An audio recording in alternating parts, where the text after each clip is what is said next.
54억 원을 대출받아 부동산을 샀지만 투기는 아니라고 해명하던 김기표 청와대 반부패 비서관이 해명 하루 만에 결국 자리에서 물러났습니다. 인사검증 당시 이 같은 사실을 알았다는 청와대는 부실검증 비판을 피하기 어려워 보입니다. 홍선기 기자입니다. 해명 자료까지 내며 투기 의혹을 부인하던 김기표 청와대 반부패 비서관이 해명 하루 만에 결국 사퇴했습니다.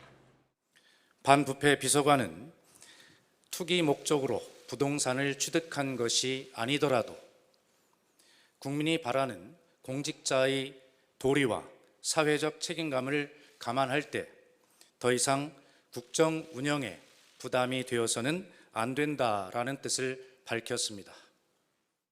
문재인 대통령도 김 비서관의 사의를 즉각 수용했습니다. 부동산 구입을 위해 54억 원을 대출받았지만 투기는 아니라는 김 비서관의 해명이 이른바 영끌 투기 논란을 잠재우지 못했기 때문입니다.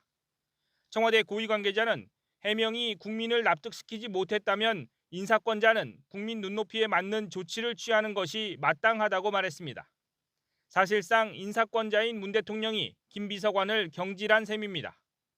길도 없는 맹지를 사놓고 개발과는 무관하다는 해명은 물론 대출받은 54억 원의 사용처를 설명하지 못한 점이 설득력이 없다고 본 겁니다.